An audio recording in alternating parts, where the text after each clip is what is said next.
കരങ്ങൾ ഉയർത്തിക്കൊണ്ട് സ്തുതിക്കട്ടെ. ഹല്ലേലൂയ. യേശുവേ എന്ന് വിളിക്കട്ടെ, കരഞ്ഞ് പ്രാർത്ഥിക്കട്ടെ. ഇതാ കർത്താവ് എഴുന്നള്ളി വരികയാണ്. പുറപ്പാടിന്റെ പുസ്തകം പറയുന്നു, സ്വർഗം ചായിച്ച് സ്വർഗം തുറന്ന് ഈശോ എഴുന്നള്ളി വരുന്നു. യെശയ്യാ പറയുന്നു, ആകാശ മണ്ഡലങ്ങളെ ചായിച്ചിറങ്ങി ജീവനുള്ള ദൈവം എഴുന്നള്ളി വരികയാണ്. നിന്റെ സങ്കടങ്ങൾ കേൾക്കാൻ, നിന്റെ വേദനകൾ കേൾക്കാൻ, നിന്റെ രോഗങ്ങൾ കേൾക്കാൻ, നിന്റെ ദുരിതങ്ങൾ സുഖപ്പെടുത്താൻ കർത്താവ് എഴുന്നള്ളി വരുന്നു. മനമുയർത്തി സ്വരമുയർത്തി അതിശക്തമായ സ്വരത്തില് യേശുവേ എന്ന് വിളിക്കട്ടെ, കരഞ്ഞപേക്ഷിക്കട്ടെ, കരഞ്ഞു വിളിക്കട്ടെ. ഇത് അത്ഭുതങ്ങൾ ചെയ്യുന്ന നിമിത്തമാണ്. അടയാളങ്ങൾ പ്രവർത്തിക്കാൻ ഈശോ കടന്നു വരുന്നു. ഉടമ്പടിയിൽ സമർപ്പിച്ച നിയോഗങ്ങൾ ഏറ്റെടുക്കാൻ ഈശോ വരുന്നു. കരങ്ങൾ ഉയർത്തിക്കൊണ്ട് വിളിക്കട്ടെ, യേശുവേ എന്ന് വിളിക്കട്ടെ, സ്തുതിക്കട്ടെ. ഹല്ലേലൂയ, ഹല്ലേലൂയ, ഹല്ലേലൂയ, ഹല്ലേലൂയ, ഹല്ലേലൂയ. പ്രാർത്ഥിക്കുക. കർത്താവായ ദൈവമേ, കർത്താവായ ദൈവമേ, ഞങ്ങളെയും ഈ ശുശ്രൂഷ വിവിധ ദേശങ്ങളിലെ ഭക്തിയോടെ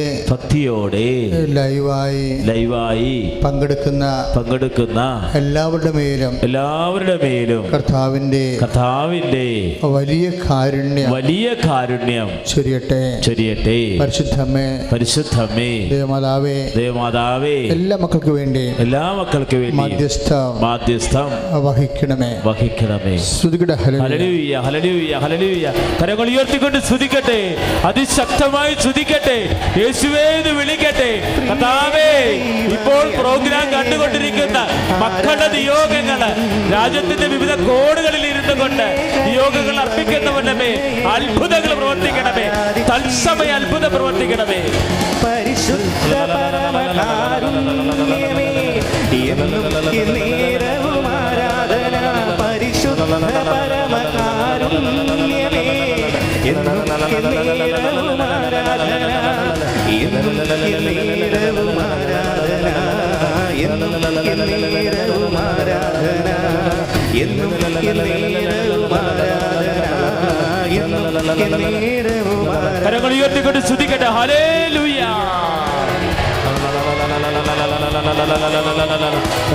ഈശോയെ, നിയോഗങ്ങൾ സമർപ്പിക്കുന്ന കർത്താവേ, ഓൺലൈനിലൂടെ ഇപ്പോൾ പ്രാർത്ഥന കണ്ടുകൊണ്ടിരിക്കുന്ന മക്കള്, യൂട്യൂബിലൂടെ പ്രാർത്ഥന വായിച്ചിരിക്കുന്ന മക്കള്, കർത്താവയുടെ സങ്കടങ്ങള്, അവരുടെ വിഷമതകള്, അവരുടെ ദുരിതങ്ങള്, അവരുടെ കർത്താവേ ഏതെല്ലാം മേഖലകളില് അവർ ബന്ധപ്പെട്ട് ഇപ്പോൾ കൃപാസനം ആരാധനയോട് ചേർത്ത് നിയോഗങ്ങൾ സമർപ്പിക്കുന്നുവോ അവരെല്ലാം ഏറ്റെടുക്കണമേ.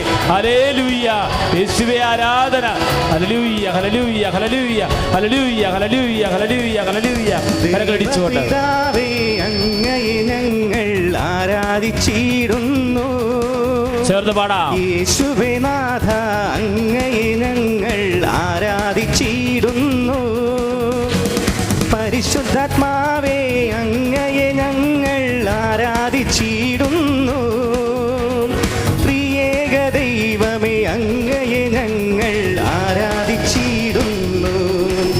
പരിശുദ്ധ പരമകാരുണ്യമേ, കൈകൾ ഉയർത്തി അടിച്ചുകൊണ്ട് എന്നേരവും ആരാധന. പരിശുദ്ധ പരമകാരുണ്യമേ, എന്നും എന്നേരവും ആരാധന. എന്നും എന്നേരവും ആരാധന. എന്നും എന്നേരവും ആരാധന. എന്നും എന്നേരവും ആരാധന. എന്നും എന്നേരവും ആരാധന. Praise the Lord. Praise the Lord. കർത്താവിൻ്റെ വചനം റോമ 4-ാം അധ്യായം 16-ാം തിരുവചനങ്ങളെ ശ്രദ്ധിക്കുക. അതിനാൽ വാഗ്ദാനം നൽകപ്പെട്ടത് വിശ്വാസത്തിൻ്റെ അടിസ്ഥാനത്തിലാണ് എന്ന് പറഞ്ഞേ.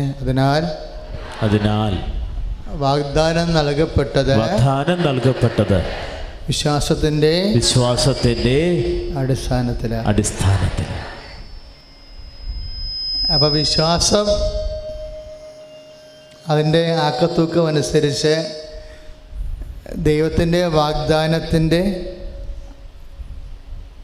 അറ്റവും അറുതിയും നമുക്ക് പ്രാപിക്കാൻ കഴിയുമെന്ന് വാഗ്ദാനം നൽകപ്പെട്ടത് വിശ്വാസത്തിൻ്റെ അടിസ്ഥാനത്തിലാണ്. വീണ്ടും പൗലോസ് പറയുന്നത് അതൊരു ദാനമായിരിക്കുന്നതിനും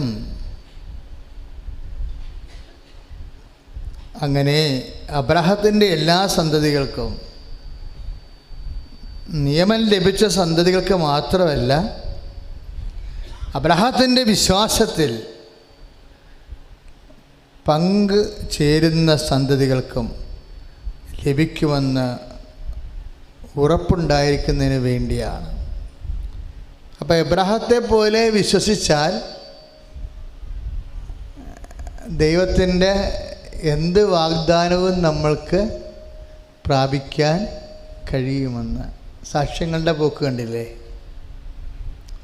സാക്ഷ്യങ്ങൾ പറയുന്നവർ തന്നെ പറയും, ഞങ്ങൾ കഴിഞ്ഞ ദിവസത്തെ ഒരു സാക്ഷ്യം ഭയങ്കര രസമാണ്. ഒരു സാക്ഷ്യം പറഞ്ഞിട്ട് പറയുകയാണ്, അത് നടക്കത്തില്ലെന്നറിയാം, ചുമ്മാ വന്ന് സ്ഥലം ഉണ്ടായത് കൊണ്ട് എഴുതിയതാണെന്ന്. ഉടമ്പടിയിലെ 6 കാര്യമുണ്ട്. അപ്പോൾ ഒരെണ്ണം അവസാനത്തെ 2 കാര്യം സ്ഥലമുണ്ട്, എഴുതി ഒപ്പിക്കണ്ടേ. എഴുതി ഒപ്പിക്കാൻ വേണ്ടി നടക്കത്തില്ല, വർഷങ്ങളായിട്ട് നടക്കാത്ത കാര്യമാണ്. 45 കൊല്ലമായിട്ട് ഭാഗോടമ്പടി നടക്കാത്ത കാര്യമാണ്. അത് നടക്കാൻ പോണില്ല. കാര്യം കുറേ ആൾക്കാർ മരിച്ചവരും മരിക്കാത്തവരൊക്കെ വന്ന് ഒപ്പിരേണ്ട കേസ് കേട്ടാ. അപ്പം അത് നടക്കത്തില്ല. പക്ഷേ സ്പേസ് ഉണ്ടായതുകൊണ്ട് എഴുതിയതാണെന്ന്. അതാദ്യം നടന്നു. Price the Lord. ദൈവത്തെ പരീക്ഷിക്കാൻ നിൽക്കരുത് നമ്മൾ. അതായത് വാഗ്ദാനത്തിൻ്റെ എന്തും പെടാം. നമ്മളെ എബ്രാഹത്തിൻ്റെ ഇപ്പം റോമ 4:16 വചനം അല്ലേ? അതനുസരിച്ച് കൊണ്ട് എബ്രാഹത്തിൻ്റെ വാഗ്ദാനം നൽകപ്പെട്ടത് ആർക്കാണ്? എബ്രാഹത്തിനാണ്. ആ എബ്രാഹത്തിൻ്റെ വിശ്വാസത്തിൽ നമ്മൾക്ക് നമ്മുടെ വിശ്വാസം കൊണ്ട് നമുക്ക് പങ്കുപറ്റാനിടയായാൽ എബ്രാഹത്തിന് നൽകിയ വാഗ്ദാനം നമ്മുടെ സ്വന്തമാകും.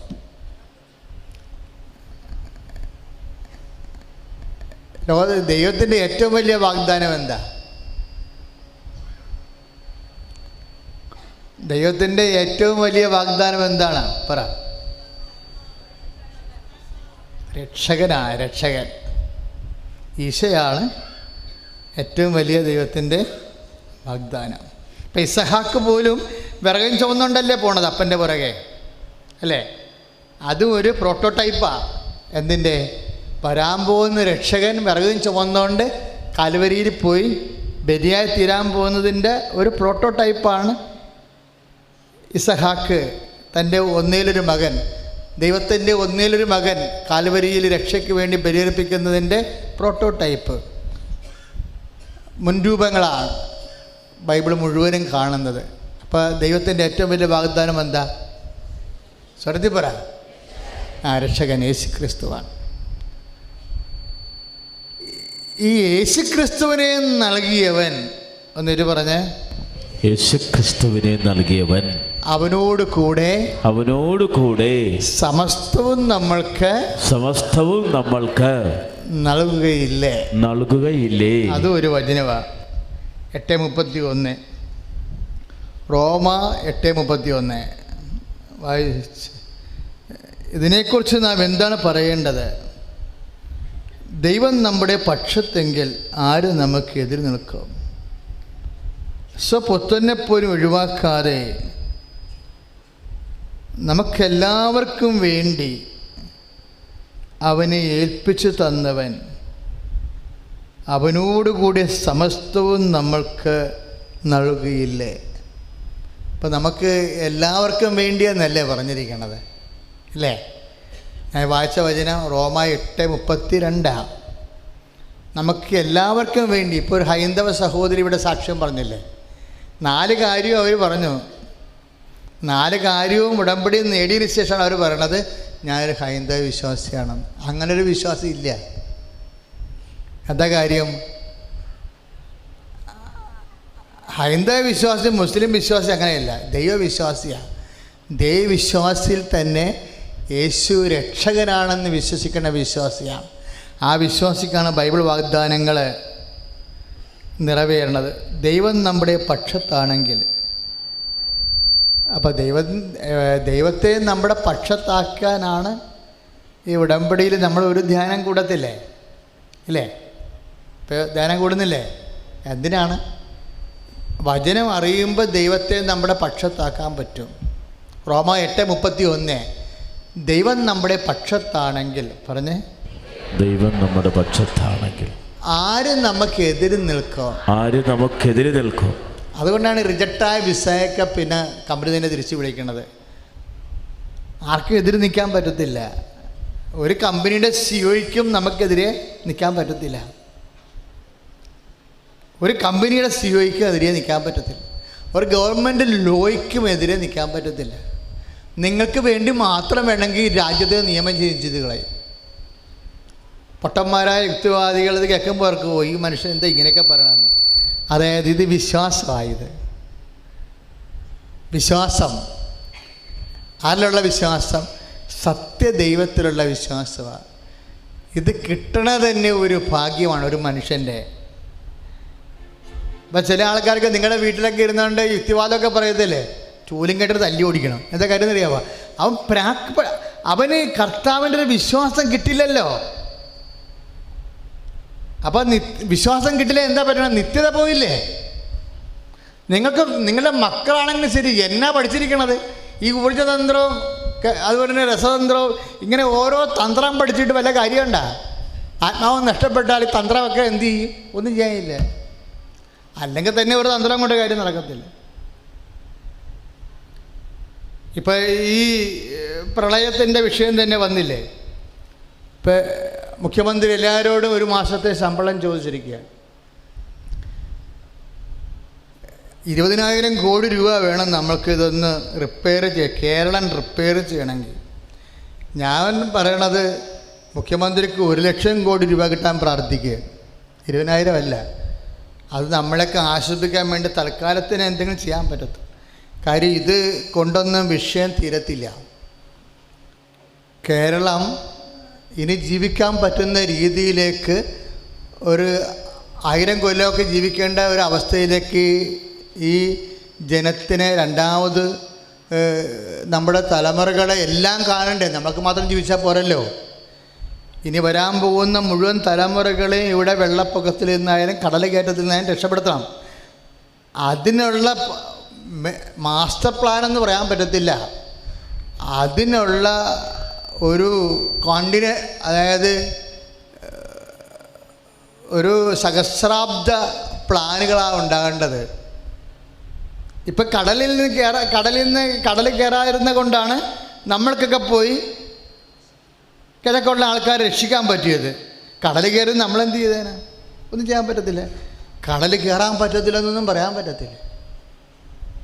കടലും പുഴയും ഒരുമിച്ച് വന്നാൽ എന്തു ചെയ്യും? കേരളം മുങ്ങിപ്പോവും. പണ്ട് കേരളം വെള്ളത്തിൻ്റെ അടിയിലായിരുന്നു. എനിക്കൊക്കെ പേടി എന്താണെന്നറിയാമോ? ഇപ്പം നാസയൊക്കെ ചെയ്തിരിക്കണത് എന്താണ്? അവിടെ വെബ്സൈറ്റിൽ നിന്ന് ഡാം തുറന്നത് കൊണ്ടാണ് എന്നുള്ള ചെറിയ സൂചനയൊക്കെ ആദ്യം അവിടെ വെബ്സൈറ്റിലുണ്ടായിരുന്നു.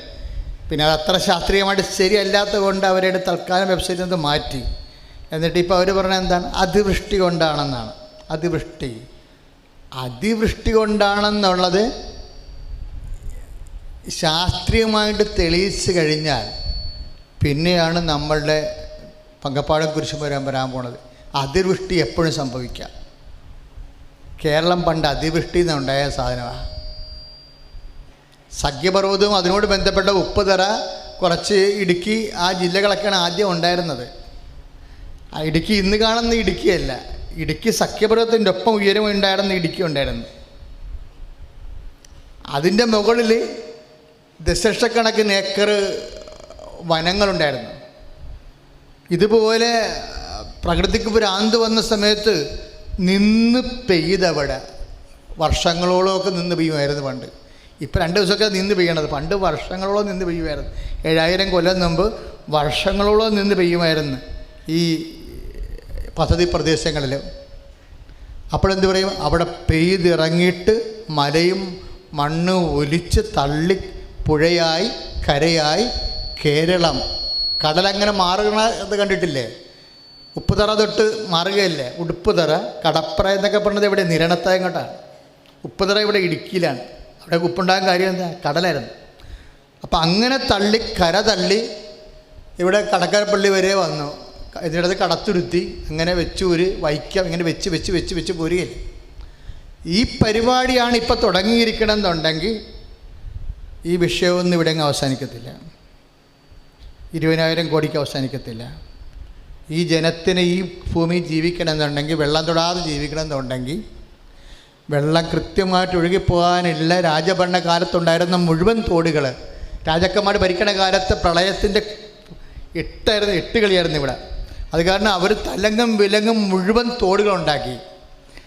നമ്മൾ വെള്ളപ്പൊക്ക ദുരിതാശ്വാസ ഫണ്ട് മേടിച്ചിട്ട് ആ തോടെല്ലാം മൂടി, എന്നിട്ട് അവിടെല്ലാം റോഡുണ്ടാക്കി. പിന്നെ വെള്ളം ഇവിടെ പോകാൻ നിന്ന് പൊങ്ങാതെ വല്ല മാർഗമുണ്ടാ? ഇനി ആ തോടെല്ലാം തുറക്കണം. രാജഭരണകാലത്ത് ഉണ്ടായ തോടുകളെല്ലാം തുറക്കേണ്ടി വരും. പഴയ പരിപാടിയാണെങ്കിൽ ആ തോടുകളെല്ലാം തുറക്കുകയും ഇപ്പം ബന്ധിരിക്കുന്ന സംഭവങ്ങളെല്ലാം പൊക്കുകയും ചെയ്യണം. കുട്ടനാട്ടിൽ നിന്ന് നമുക്ക് പോരാനൊന്നും പറ്റത്തില്ല. കുട്ടനാട്ടിൽ ജനതയെ നമ്മൾ അവിടെ ജീവിപ്പിക്കും. കാര്യം ആ സ്ഥലം അത്രയും മനോഹരമായിരിക്കുന്നത് ജനങ്ങളവിടെ താമസിക്കുന്നതുകൊണ്ടാണ്. ജനങ്ങൾ പോന്നു കഴിഞ്ഞാൽ അവിടെ പിന്നെ മുറുക്കനും 6 ബ്ലോക്ക് കിടക്കണ പോലെയൊക്കെ കിടക്കും സംഭവം. അപ്പോൾ ജനങ്ങൾക്ക് താമസിക്കാൻ പറ്റുന്ന രീതിയിൽ എലിവേറ്റ് ചെയ്തിട്ട് വലിയൊരു മേജർ മാസ്റ്റർ പ്ലാനാണ് വരേണ്ടത്. നിങ്ങൾ സംസ്ഥാനത്തെ സമർപ്പിച്ച് അതിശക്തമായ കർത്താവ് ഇരിക്കുന്നുണ്ടല്ലോ. സ്തുതിക്കട്ടെ. ഹല്ലേലൂയ, ഹല്ലേലൂയ, ഹല്ലേലൂയ. കരങ്ങൾ ഉയർത്തിക്കൊണ്ട് സ്തുതിക്കട്ടെ. കരങ്ങൾ ഉയർത്തിക്കൊണ്ട് കർത്താവായ ദൈവമേ, കേരള സംസ്ഥാനത്തെ സമർപ്പിച്ച് പ്രാർത്ഥിക്കുന്ന കർത്താവേ, ജലപ്രളയത്തിനകപ്പെട്ടു പോയ മക്കള് കർത്താവേ, ഇനിയും ഒരു ദുരന്തമുണ്ടാകാത്ത വിധത്തില് കർത്താവേ, കേരളം പുനഃസൃഷ്ടി ചെയ്യപ്പെടാൻ കർത്താവേ, ജനതയുടെ പുനരധിവാസം സജീവമാകാൻ കേന്ദ്രത്തിനും സർക്കാരിനും സംസ്ഥാന സർക്കാരിനും ആളും അർത്ഥവും ആലോചനയും നൽകാൻ ഈ ആരാധനയില് എല്ലാ മക്കളെയും സമർപ്പിക്കുന്നു. കേരളത്തെ മുഴുവനായി സമർപ്പിക്കുന്നു. ഈ നിമിഷം തത്സമയം അങ്ങ് അത്ഭുതം പ്രവർത്തിക്കണമേ. ഹല്ലേലൂയ, praise the Lord, praise the Lord, ഹല്ലേലൂയ, ഹല്ലേലൂയ. നമ്മളൊരു വചനം നമുക്ക് കിട്ടിയത് എന്താണ്? ദൈവം നമ്മുടെ പക്ഷത്താണെങ്കിൽ, പറഞ്ഞ്, ദൈവം നമ്മുടെ പക്ഷത്താണെങ്കിൽ ആര് നമുക്ക് എതിര് നിൽക്കും. അത് റോമ 8:31 വചനം അല്ലേ? മറന്നുപോയത്. ഇപ്പം പ്രകൃതി പോലും എതിര് നിൽക്കത്തില്ല. ദൈവം നമ്മുടെ പക്ഷത്താണെങ്കിലേ പ്രകൃതി പോലും നമുക്ക് എതിര് നിന്ന് നിൽക്കത്തില്ല. ദൈവം നമ്മുടെ പക്ഷത്തുനിന്ന് പോയപ്പോഴാണല്ല പ്രകൃതിയൊക്കെ എതിരാക്കാൻ തുടങ്ങിയത്, ഇല്ലേ? ദൈവം നമ്മുടെ പക്ഷത്തുനിന്ന് പോയപ്പോഴാണ് പ്രകൃതി ആദ്യമായിട്ട് എതിരായത്. കായേൻ ആബേലിനെ കൊന്നില്ലേ? അപ്പോഴല്ലേ കായേൻ പറഞ്ഞത്, എനിക്ക് ഭയമാണ്, പണ്ട് പൂച്ച പോലെ നടന്ന പുലിയൊക്കെ എന്നെ കണ്ണുരുട്ടാൻ തുടങ്ങിയെന്ന്, എന്നെ കൊല്ലാൻ പോകണമെന്ന്. പ്രകൃതി ആദ്യമായിട്ട് മനുഷ്യന് എതിരായത് എപ്പോഴാണ്? ദൈവം പക്ഷത്തുനിന്ന് പോയപ്പോഴാണ്. ദൈവം പക്ഷത്തുനിന്ന് പോയപ്പോഴാണ് സ്വന്തം സഹോദരനെ തിരിച്ചറിയാതെ വന്നു വരികയും സ്വന്തം സ്വാർത്ഥ ലാഭത്തിന് വേണ്ടി സഹോദരൻ്റെ ചോര ആവശ്യപ്പെടുകയും ചെയ്തപ്പോഴേ ദൈവം പക്ഷത്തുനിന്ന് പോയി. സ്തുതിക്കട്ടെ. ഹല്ലേലൂയ, ഹല്ലേലൂയ, ഹല്ലേലൂയ, ഹല്ലേലൂയ. കരങ്ങൾ ഉയർത്തിക്കൊണ്ട് സ്തുതിക്കട്ടെ. ഹല്ലേലൂയ. കർത്താവായ ദൈവമേ, അങ്ങയുടെ സാന്നിധ്യവും സംരക്ഷണവും കേരള സംസ്ഥാനത്തുണ്ടാകണമേ. ജലപ്രളയ ബാധത്തിൽ അടിമമായ മക്കള്, ദുരിതം അനുഭവിക്കുന്ന മക്കള്, ഉടുതുണിപോൾ നഷ്ടപ്പെട്ട മക്കള്, സമ്പത്ത് നഷ്ടപ്പെട്ട മക്കള്, പറമ്പ് നഷ്ടപ്പെട്ട മക്കള്, വീടിടിഞ്ഞു പോയ മക്കള്, ദുരിതത്തിൽ അകപ്പെട്ടവര്, മരണത്തിനകപ്പെട്ടു പോയവര്, ഒന്നുമില്ലാത്ത അവസ്ഥയില് എങ്ങനെ ജീവിക്കും, എങ്ങനെ മുന്നോട്ട് പോകും എന്ന് ചിന്തിക്കുന്നവരെല്ലാം കർത്താവേ, ഈ ആരാധനയുടെ അത്ഭുത ശക്തിയാൽ സംരക്ഷണം നൽകണമേ. ഹല്ലേലൂയ, പ്രൈസ് ദി ലോർഡ്. അതിനോടനുബന്ധിച്ചുള്ള വചനമാണ് മർക്കോസിൻ്റെ സുവിശേഷം 7:6 മുതൽ.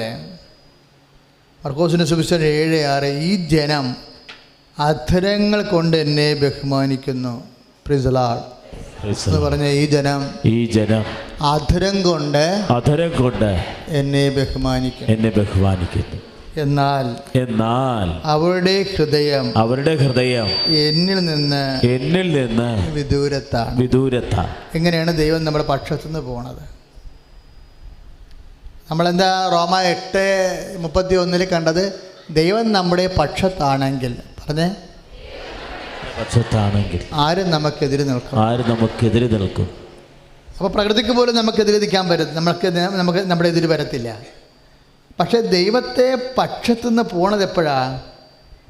ഹൃദയം ദൈവത്തിൽ നിന്ന് അകന്നു പോകുമ്പോഴാണ്. അതാണ് മർക്കോസിൻ്റെ 7:6 ഈ ജനം പറഞ്ഞ് ഈ ജനം അധരങ്ങൾ കൊണ്ട് എന്നെ ബഹുമാനിക്കും, എന്നാൽ അവരുടെ ഹൃദയം എന്നിൽ നിന്ന് വിദൂരത്താണ്.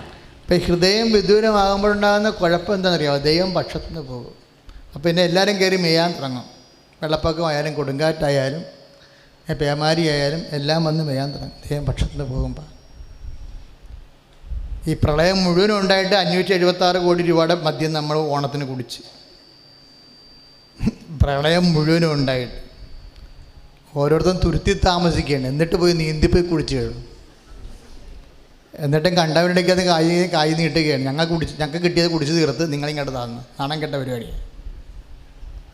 അതുകൊണ്ടാണ് മറ്റുള്ളവർ നമ്മളെ വിമർശിക്കുന്നത് ശരിക്കും. അപ്പം ഇങ്ങനെ ഈ ഒരു അവസ്ഥ, ഇത് ഓരോ വിഷയത്തിലും നമ്മളുടെ കയ്യിൽ നിന്ന് ദൈവം നമ്മുടെ പക്ഷത്തുനിന്ന് പോകുമ്പോൾ എങ്ങനെയാണ്? ഹൃദയം അകന്നു പോകുമെന്നാണ് പറയുന്നത്. അതാണ് റോമ 7:6 പറയണത്. എന്താണ്? ഈ ജനം അധരം കൊണ്ട് എന്നെ സ്തുതിക്കുന്നു, ഹൃദയം എന്നിൽ നിന്ന് അകലെയാണ്. ഈ ഹൃദയം അകലെയായാലുള്ള കുഴപ്പം എന്താണെന്നറിയാം? ഭയങ്കരമായ ഒരു കുഴപ്പമാണ്. കാര്യം ഇത് കണ്ട, ഇപ്പം നമ്മളിപ്പോൾ അച്ഛനിങ്ങനെ ഇപ്പം എൻ്റെ കൈ ഇങ്ങനെ വിടർത്തി, ഈ 2 കൈയും ഏതാണ്ട് ഇവിടം വരെ വരുമ്പോൾ ഒരു അടുപ്പമല്ലേ, 2 ഭുജങ്ങൾ അടുപ്പമല്ലേ. ഇതിങ്ങനെ വിടർത്തി കഴിയുമ്പോൾ ഇത്രയും അടുപ്പം അതിൻ്റെ അക്ഷത്തിലുണ്ടെങ്കിൽ അറ്റം ഭയങ്കര വിസ്താരമാണ്. ഹൃദയത്തിനുണ്ടാകുന്നൊരു കുഴപ്പം, ഹൃദയം എന്നിൽ നിന്ന് അകന്നു പോയാൽ എന്തു പറ്റും? നിത്യത കുറച്ചുകൂടി അകന്നു പോകും. ഭൂമിയിൽ ദൈവമായിട്ട് അകന്നാൽ നിത്യതയിൽ ഈ അകൽച്ച അക്ഷം അടുത്തിരിക്കണം, മാക്സിമം അടുത്തിരിക്കണമെങ്കിൽ അക്ഷമാണ്. അക്ഷം തന്നെ അകന്നിരിക്കുകയാണെങ്കിൽ അറ്റം അതിനേക്കാൾ അകന്നിരിക്കും. അറ്റം എന്ന് പറഞ്ഞാൽ എന്താണ്? നിത്യത.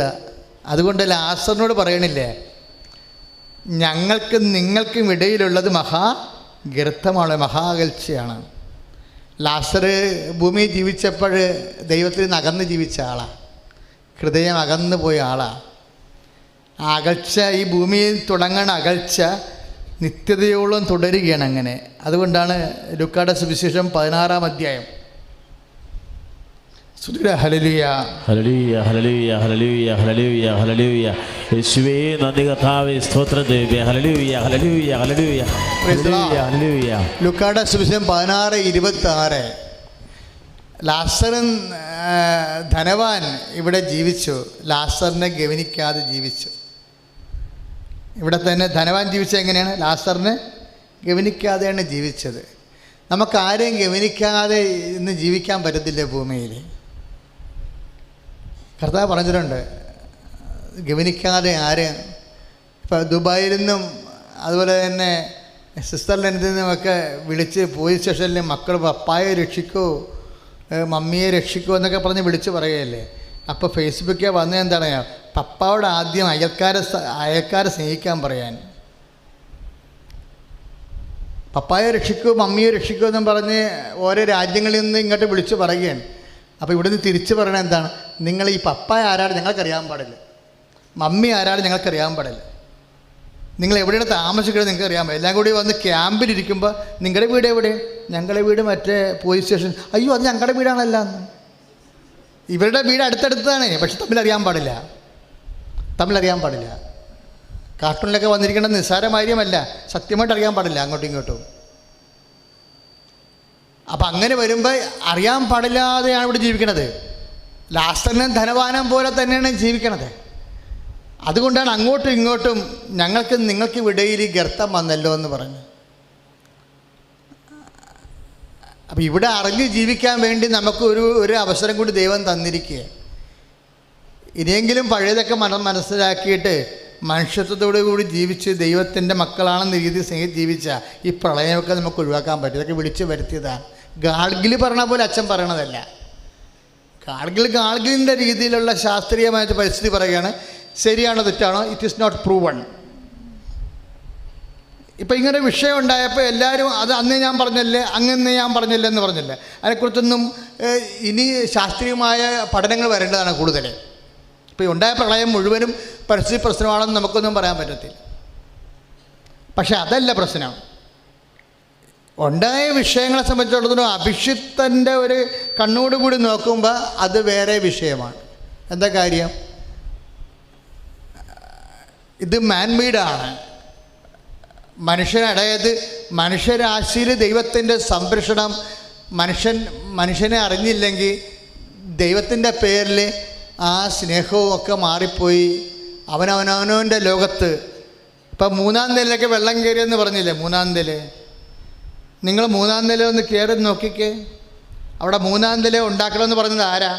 എല്ലാ 3-ാം നിലയും അച്ഛൻ അടച്ചാക്ഷേപിക്കുകയല്ല. പക്ഷേ 3-ാം നില ഉണ്ടാക്കണമെന്ന് പറഞ്ഞ് വീട്ടിൽ മസിൽ പിടിക്കുന്നത് ആരാ? ഈ 20 വയസ്സുകാർ 22 വയസ്സുകാരുമാണ്. അവരതിൻ്റെ അകത്ത് താമസിക്കണത്. അവരവിടെ എന്താ ചെയ്യണത്? ബ്ലൂ ഫിലിം കാണുകയാണ്. 2-ാം നില അപ്പം വെള്ളവടി, 3-ാം നില മക്കൾ ബ്ലൂ ഫിലിം കാണുന്നു. ഇത് മുഴുവന് കാടടച്ചു പിടിക്കുകയല്ല. നല്ല വിശുദ്ധമായ ഒത്തിരി കുടുംബങ്ങളുണ്ട്. പക്ഷേ പല കുടുംബങ്ങളിലും പുതിയ തലമുറ കുടുംബ പ്രാർത്ഥന പോലും ഇല്ലാതെ മ്ലേച്ഛമായ സെക്സ് സൈറ്റിൽ കാണുന്ന സ്ഥലമാണ് 3-ാം നില. ദൈവം കുറേ പൊറുതി മുട്ടിയേ ശരിക്കും പറഞ്ഞു. ഈ വിശുദ്ധ ദൈവത്തിൻ്റെ സ്വന്തം സ്ഥലം തന്നെയായിരുന്നു ഇത്. ദൈവത്തിൻ്റെ സ്വന്തം സ്ഥലത്ത് ദൈവത്തെ ജീവിപ്പിക്കാനും ദൈവത്തിൻ്റെ സാന്നിധ്യം നിലനിർത്താൻ പുതിയ ആൾക്കാർക്ക് കഴിഞ്ഞില്ല. നമ്മളതിന് പരിഹാരം ചെയ്തുകൊണ്ടിരിക്കുകയാണ്. ഇനി ഇത് വരാതിരിക്കാൻ വേണ്ടി ശ്രദ്ധിക്കണം. സുഗുഡ ഹല്ലേലൂയ, യേശു കരങ്ങൾ ഉയർത്തിക്കൊണ്ട് സ്തുതിക്കട്ടെ. കർത്താവായ ദൈവമേ, ഞങ്ങളുടെ വീഴ്ചകളും കുറവുകളും പോരായ്മകളും സമർപ്പിച്ച് പ്രാർത്ഥിക്കുന്ന കർത്താവേ, ഞങ്ങളെ രക്ഷിക്കണമേ എന്ന് പ്രാർത്ഥിക്കുന്നു. Hallelujah, hallelujah. ഹൃദയം എന്നിൽ നിന്ന് അകലെയാണ്. എങ്ങനെയാണ് ദൈവം പക്ഷത്തുനിന്ന് പോയെന്നാണ് ഇപ്പോഴേ കർത്താവിൻ്റെ വചനം ശുശ്രൂഷിച്ചുകൊണ്ടിരിക്കുന്നത്. നമ്മുടെ ധ്യാന വിഷയം എന്താ? ദൈവം നമ്മുടെ പക്ഷത്താണെങ്കിൽ ആര് നമുക്ക് എതിർ നിൽക്കും? പ്രകൃതി പോലും നമുക്കെതിരെ നിൽക്കത്തില്ല. അതാണ് റോമ 8:31. ദൈവത്തെ എങ്ങനെ പക്ഷത്താക്കാമെന്ന് ചോദിച്ചു കഴിഞ്ഞാൽ, പക്ഷമെന്ന് വെച്ചാൽ ഒറ്റ പക്ഷമുള്ള ഹൃദയപക്ഷമാണ്. ഇടതുപക്ഷവും വലതുപക്ഷവുമല്ല. ദൈവവും ദൈവത്തിൻ്റെ പൈതലുമായിട്ട് ഈ വിഷയം ഡിസ്കസ് ചെയ്യുമ്പോൾ നമ്മൾ ഉപയോഗിക്കുന്ന വാക്കെന്താണ്? ഹൃദയപക്ഷം. ഹൃദയപക്ഷം എന്ന് പറയുന്നത് എന്താണ്? ദൈവത്തിൻ്റെ ഹൃദയപക്ഷം. പുറത്ത് പൊളിറ്റിക്സിൽ വേറെ അർത്ഥമാണ് അതിനുള്ളത്. ഹൃദയപക്ഷം എന്ന് പറയുമ്പോൾ ബൈബിളിലൊരർത്ഥമുണ്ട്. എന്താണ്? ദൈവത്തിൻ്റെ ഹൃദയത്തിൻ്റെ അടുത്തിരിക്കുന്നതാണ് ഹൃദയപക്ഷം. ഇപ്പം മാർക്കോസ് 7:6 പറഞ്ഞില്ലേ? അവിടെ ഹൃദയം എന്നിൽ നിന്ന് അകലെയാണെന്ന് പറഞ്ഞില്ലേ? ഇല്ലേ? എങ്ങനെ ഹൃദയം എങ്ങനെയാണ് അകലെയാണെന്ന് പറയാൻ കാരണം എന്താ? എപ്പോഴാണ് ഹൃദയം അകലെയായി പോണത്? ലൂക്കായുടെ സുവിശേഷം 16:26 ലാസറിനോട് പറഞ്ഞില്ലേ, ഞങ്ങൾക്കും നിങ്ങൾക്കും ഇടയിലുള്ളത് ഭയങ്കരമായ അകലമാണ്, ഇത് ഭൂമി വെച്ച് തുടങ്ങിയ അകലമാണെന്ന്. ഭൂമി വെച്ച് തുടങ്ങിയ അകലമാണിത്. നീ നിൻ്റെ കൂടെ ജീവിച്ചിരുന്ന ലാസറിനോട് സ്നേഹത്തോടെ പെരുമാറാതിരുന്നപ്പോൾ ഈ അകലം ഭൂമി വെച്ച് തുടങ്ങിയതാണ്. നിത്യത വന്നപ്പോൾ അതങ്ങനെ 2 വൻകരകൾ പോലെ അകന്നു പോയി, അഗാധ ഗർത്തമായി പോയെന്ന്. ഇനി ദൈവത്തെ അടുപ്പിക്കണം. ദൈവത്തെ നമ്മുടെ ഹൃദയത്തോട്, അല്ലെങ്കിൽ ദൈവത്തിൻ്റെ ഹൃദയത്തോട് നമ്മളെ അടുപ്പിക്കണം. അങ്ങനെ വരുമ്പോൾ ഈ ഉടമ്പടിയുടെ ഏറ്റവും വലിയ മാസ്മരികത അതാണ്. ഉടമ്പടി കൃത്യമായിട്ടാണ് നമ്മൾ ചെയ്യണമെങ്കിൽ. പക്ഷെ ഉടമ്പടി ചെയ്യുമ്പോൾ നമ്മൾ ശ്രദ്ധിക്കേണ്ടത്, നിങ്ങൾ ഉടമ്പടി ചെയ്ത് കഴിയുമ്പോൾ നിങ്ങൾ ഉടമ്പടി വെച്ച വിഷയങ്ങളെക്കുറിച്ചാണ് നിങ്ങൾ കൂടുതൽ ചിന്തിക്കുകയും ആലോചിക്കുകയും ചെയ്യണത്. അത് മണ്ടത്തരമാണ്. ഉടമ്പടി ആദ്യം അമ്മ തരുമ്പോൾ ദൈവത്തെ പെട്ടെന്ന് സ്നേഹിക്കാൻ, നമ്മൾ ദൈവത്തെ സ്നേഹിക്കുന്നുണ്ടെന്ന് ദൈവത്തിന് വ്യക്തത കിട്ടാനും ഉറപ്പ് വരാനും പറ്റുന്ന എളുപ്പമാർഗമായിട്ടാണ് ഉടമ്പടി വന്നത്. നിങ്ങൾ ഉടമ്പടി ചെയ്ത് കുളമാക്കിയതാണ്. എന്ന് വെച്ച് കഴിഞ്ഞാൽ ഉടമ്പടി ഒക്കെ, അയ്യോ മകളുടെ കല്യാണക്കാരും നടക്കണില്ലല്ലോ, അയ്യോ എപ്പോൾ നടക്കുമായിരിക്കും ദൈവമേ. പിന്നെ ജോലി കിട്ടണില്ലല്ലോ, കിട്ടുമായിരിക്കും അല്ലേ? കിട്ടുക. ഈ ആ വെള്ള പേപ്പറുള്ള വിഷയങ്ങളാണ് നിങ്ങൾക്ക് പ്രാധാന്യം. അപ്പോൾ ഉടമ്പടി താമസിക്കാൻ കാര്യം അതാണ്. വെള്ളപ്പേപ്പർ നമ്മൾ മാതാവിനെ ഏൽപ്പിച്ചു ഇല്ലേ? വെള്ളപ്പേപ്പർ എന്താ ഇട്ടിരിക്കണേ? എവിടെയല്ലേ ഇട്ടിരിക്കും? ഉടമ്പടി പെട്ടെന്ന് ഇട്ടിരിക്കുകയല്ലേ വെള്ളപ്പേപ്പർ. അതിൻ്റെ അകത്താണ് നിങ്ങളുടെ കല്യാണം, ജോലിയൊക്കെ ഉള്ളത്. നിങ്ങൾക്ക് മനസ്സിലായല്ലോ ഈ സാക്ഷ്യം കേട്ടപ്പോൾ.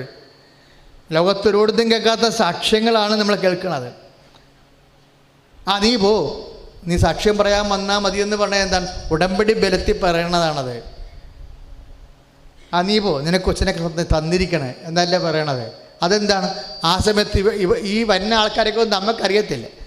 എത്രയോ രാജ്യങ്ങളിൽ നിന്നുള്ള ആൾക്കാർ വരണേ. ആ സമയത്ത് പരിശുദ്ധാത്മാ പറയാം അവളോട് പോയിക്കൊള്ളാൻ പറയാൻ സമാധാനത്തെ. സാക്ഷ്യം പറയാൻ വന്നാൽ മതിയെന്ന് പറയുമ്പോൾ ക്യാൻസർ സുഖപ്പെടുന്നു. സാക്ഷ്യം പറയാൻ വന്നാൽ മതിയെന്ന് പറയുമ്പോൾ ജോലി ലഭിക്കുന്നു, കുഞ്ഞുങ്ങളുണ്ടാകുന്നു, അവർ സാക്ഷ്യം പറയാൻ വരുന്നു. അപ്പോൾ ഇതൊക്കെ ഒരു സെക്കൻഡ് മതിയെന്നല്ല എൻ്റെ അർത്ഥം. മാതാവ് പ്രത്യക്ഷപ്പെട്ട മണ്ണിൽ ഒരാണ്ട് ഒരു സെക്കൻഡ് പോലെ ചുരുങ്ങണ നിങ്ങൾ കണ്ടില്ലേ? നിങ്ങൾ കേട്ടില്ലേ? കൈ അടിച്ച് കർത്താവിന് കരങ്ങൾ ഉയർത്തിക്കൊണ്ട് സ്തുതിക്കട്ടെ. ഹല്ലേലൂയ. കർത്താവായ ദൈവമേ, ഞങ്ങൾ കേട്ട സാക്ഷ്യങ്ങളെ സമർപ്പിക്കുന്നു. കർത്താവേ, അങ്ങയുടെ അഭിഷക്തൻ പരിശുദ്ധാത്മാവിൽ അഭിഷേകത്തോടുകൂടി നീ പൊയ്ക്കൊള്ളുക, സാക്ഷ്യം പറയാമെന്ന് പറഞ്ഞപ്പോഴേ കർത്താവേ, അങ്ങ് ചൊരിഞ്ഞ അത്ഭുതങ്ങളുണ്ടല്ലോ, അടയാളങ്ങളുണ്ടല്ലോ, അത് നന്ദി പറയുന്നു. അതുകൊണ്ട് എൻ്റെ മക്കളെപ്പോഴും ശ്രദ്ധിക്കേണ്ട കാര്യം, ഉടമ്പടി എപ്പോഴും പെട്ടെന്ന്, ഉടമ്പടി എരുതിയിൽ എണ്ണ ഒഴിക്കണ പോലെ എണ്ണ ഒഴിപ്പിക്കാൻ പറ്റും, പെട്ടെന്ന് കത്തിക്കാൻ പറ്റും. എന്ത് ചെയ്യണമെന്നറിയാവോ? നിങ്ങൾ ഈ വെള്ള പേപ്പറിനെ കുറിച്ചല്ല ആദ്യപ്പെടേണ്ടത്. അത് നമ്മൾ ദൈവത്തിന് ഏൽപ്പിച്ചതാണ് ഇല്ലേ? ദൈവത്തിന് ഏൽപ്പിച്ച കാര്യത്തെപ്പറ്റി ആദ്യം കൊണ്ടുകഴിഞ്ഞാൽ അർത്ഥം എന്താ? ദൈവത്തെ വിശ്വാസമില്ലെന്നതർത്ഥം. നിങ്ങൾ ആദ്യം കൊണ്ടത് പച്ച പേപ്പറിനെ കുറിച്ചാണ്. നിങ്ങളുടെ കൈ തന്നു വിട്ടിട്ടില്ലേ പച്ച പേപ്പർ? അതിനെക്കുറിച്ചാണ് ആദ്യം കൊള്ളേണ്ടത്. എന്താണ്? കർത്താവിൻ്റെ വചനം കേൾക്കുക, എല്ലാ മാസവും ഒരു പ്രാർത്ഥനയിൽ കർത്താവിൻ്റെ വചനം വായിക്കുക, എല്ലാ ദിവസവും അരമണിക്കൂർ കർത്താവിൻ്റെ രക്ഷാസന്ദേശം പ്രചരിപ്പിക്കുക, പത്രം മേടിച്ച് വിതരണം ചെയ്യുക, പിന്നെ കർത്താവിൻ്റെ നാമത്തിൽ പ്രേക്ഷിത പ്രവർത്തനം നടത്തുക, കാരുണ്യ പ്രവർത്തനം നടത്തുക, വിശുദ്ധീകരിക്കുക. ഇതെല്ലാം കഴിഞ്ഞ് വരുമ്പോൾ എന്ത് വരും? ആ വ്യക്തി വിശുദ്ധീകരിക്കപ്പെടും. ഇപ്പം പത്രത്തിൽ എഴുതിയിട്ടില്ലേ? വിശുദ്ധീകരണ പ്രാർത്ഥനയാണിത്. വിശുദ്ധീകരണ ശക്തി പ്രാർത്ഥനയാണ്. നമ്മളെ സംബന്ധിച്ച് വരുന്ന പ്രശ്നം എന്താണെന്നറിയാവോ? ഈ ഉടമ്പടി വെച്ച് നിന്നെ ദൈവത്തെ എങ്ങനെ സ്നേഹിക്കാൻ പറ്റും? ഇപ്പോൾ ഉടമ്പടി എന്നുള്ളത് ഇപ്പോൾ ലോകപ്രശസ്തമായിക്കൊണ്ടിരിക്കുകയാണ്. കാര്യം ഷാലോൺ TV നമ്മുടെ പ്രോഗ്രാം അച്ഛൻ്റെ ശുശ്രൂഷ എടുത്തു കഴിഞ്ഞപ്പോൾ അവർ ഓഫീസ് വിളിച്ച് ചോദിച്ചു, ഈ ഉടമ്പടി എന്ന് പറഞ്ഞാൽ എന്താണെന്ന് ചോദിച്ചു. അപ്പോൾ ഇവിടുന്ന് ഓഫീസിൽ നിന്ന് ഷാലോൺ TVയിലേക്ക് ഉടമ്പടിയുടെ പച്ച പത്രികയും വെള്ള പത്രികയും അയച്ചു കൊടുത്തു. അവരത് പരിശോധിച്ചു. ഇപ്പോൾ ഇതിൻ്റെ സാന്ത്വനാഭിഷേകം ധ്യാനത്തിൻ്റെ ടീസർ ഇറങ്ങിയിരിക്കണത് എന്താണ്? ഉടമ്പടി പ്രാർത്ഥന എന്നാണ് ഷാലോൺ വിളിച്ച് പറയണത്. ഉടമ്പടി പ്രാർത്ഥന സാക്ഷ്യാനുഭവങ്ങളാണ്. നിങ്ങൾ അത് വായിച്ച് അച്ഛൻ്റെ പേജിൽ നിങ്ങൾ കയറണം. അതിൽ വീഡിയോ കിടപ്പുണ്ട്. ഷാലോൺ TV ഒഫീഷ്യലായിട്ടിട്ട ടീസറിൻ്റെ വീഡിയോ ഉണ്ട്. നിങ്ങൾ ഇന്ന് തന്നെ എടുത്ത് അത് ഷെയർ ചെയ്യണം. അച്ഛൻ്റെ പേജിൽ കയറിയതിന് ശേഷം ഷാലോൺ TVയുടെ വീഡിയോ കിടപ്പുണ്ട് എൻ്റെ അകത്ത്. നാളെ 1 മണിക്ക് നാളെ 1:30 മണി തൊട്ട് ആരംഭിക്കാൻ പോകുന്ന ധ്യാനത്തിൻ്റെ ടീസർ പ്രിവ്യൂ കിടക്കും. അതിൽ കിടക്കണത് എന്താണ്? ഉടമ്പടി പ്രാർത്ഥന എന്നാണ് കിടക്കണത്. കാര്യം അവരും അത് വായിച്ചപ്പോൾ മനസ്സിലായി അവർക്ക് ഇത് സുവിശേഷ വിഹിതമായ സത്യസന്ധമായ അമ്മ മാതാവിൻ്റെ നേരിട്ടുള്ള ഇടപാടുണ്ട ഒരു ദൈവ പൈതലിന്, ഒരു വ്യക്തിയെ പെട്ടെന്ന് ദൈവപൈതലാക്കിക്കൊണ്ട് ദൈവത്തിൻ്റെ പക്ഷത്ത് ചേർക്കാൻ പറ്റുന്ന ഏറ്റവും ശക്തമായ ഒരു പ്രാർത്ഥനയാണ്. അതുകൊണ്ടാണ് പച്ച പേപ്പറിലുള്ള വിഷയത്തെക്കുറിച്ച് വളരെയേറെ ഞങ്ങളത് പ്ലാസ്റ്റിക്കിലാക്കിയത് തന്നിരിക്കണത്. പ്രളയം വരാൻ പോകുന്ന കാര്യമൊക്കെ അമ്മയ്ക്ക് മനസ്സിലായി കാണും. അല്ലെങ്കിൽ ഇത് പ്ലാസ്റ്റിക് ആക്കേണ്ട കാര്യമില്ലല്ലോ. ഇപ്പം ഉടമ്പടി പുതുക്കിയ ആൾക്കാർക്ക് എന്ത് നഷ്ടമാണ് ആ പേപ്പർ പോയി കഴിഞ്ഞാൽ. പരമാവധി ഞങ്ങൾ ഇവിടുത്തെ ഉള്ള രേഖകൾ, ഇപ്പോൾ ആൾക്കാർ ചിലർ ഉടമ്പടി പേപ്പർ നഷ്ടപ്പെട്ടെന്നും പറഞ്ഞ് വരുന്നുണ്ട്. അതുകൊണ്ട് ഞങ്ങൾ അവരൊന്നും വഴക്കൊന്നും ഇടത്തില്ല. കാര്യം ഞങ്ങൾ പഴയ രേഖകൾ ഇവിടെ ഉണ്ട്. നിങ്ങൾ രജിസ്റ്റർ ചെയ്ത് പോയാൽ അത് ഞങ്ങൾ സമയമെടുത്ത് ഒരു നോക്കിച്ച് രേഖ ഉണ്ടെങ്കിൽ പുതിയ പേപ്പർ തരും ഞങ്ങൾ. കാരണം ഞങ്ങളെല്ലാം രജിസ്റ്റർ ചെയ്ത് പോകുന്നുണ്ട് ഉടമ്പടിയെ. ഉടമ്പടി ഒക്ടോബറിൽ നമുക്ക് തീരണത് എന്താ? കഴിഞ്ഞ ഒക്ടോബറിൽ എടുത്ത ഉടമ്പടിയാണ് ഈ ഒക്ടോബറിൽ തീരണത്. ഒരു വർഷം കഴിയുമ്പോൾ 4 പുതുക്കം കഴിയുമ്പോഴല്ലേ ഉടമ്പടി തീരത്തുള്ളൂ. അല്ല, നിങ്ങൾ വിചാരിക്കരുത് ഈ ഉടമ്പടി ഒക്ടോബർ ആകുമ്പോൾ പുതിയ ഉടമ്പടി എടുക്കണമല്ലാന്ന്. നമ്മുടെ കാശിലില്ല അങ്ങനെ എടുക്കാൻ വേണ്ടി. ഈ ഒക്ടോബർ ആകുമ്പോൾ പുതിയ ഉടമ്പടി എടുക്കണമെന്നുണ്ടെങ്കിൽ പിന്നെയും കാശ് മുടക്കണ്ടേ. അപ്പം അതുകൊണ്ട് അതെൻ്റെ ആവശ്യമില്ല. കഴിഞ്ഞ ഒക്ടോബറിൽ ചെയ്ത ഉടമ്പടി 4 കോളവും പൂർത്തിയായിട്ടുണ്ടെങ്കിൽ എൻ്റെ മക്കൾക്ക് പുതിയ ഉടമ്പടിക്ക് കുഴപ്പമില്ല. കഴിഞ്ഞ ഒക്ടോബറിൽ ചെയ്ത ഉടമ്പടി 4 കോളമില്ല പുതുക്കാൻ, മുകളിൽ 4 കോളമില്ലേ, ആ 4 കോളം പുതുക്കി തീരുമ്പോഴാണ് ഉടമ്പടി പൂർണ്ണമാകുന്നത്. അപ്പം ഇതിനിടയ്ക്ക് ചില സമയത്ത് 1-2 പ്രാർത്ഥനയൊക്കെ മുടങ്ങിപ്പോകും, വല്ല മരണമൊക്കെ വരുമ്പോൾ. പിന്നെ അത് ഡബിൾ ചെയ്തവർ കൂടി അത് പുതുക്കും.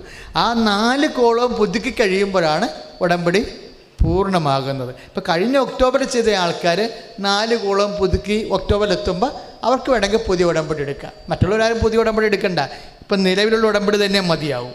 സ്തുതിയുടെ ഹല്ലേലൂയ, ഹല്ലേലൂയ, ഹല്ലേലൂയ, ഹല്ലേലൂയ. കരങ്ങൾ ഉയർത്തിക്കൊണ്ട് സ്തുതിക്കട്ടെ. ഹല്ലേലൂയ.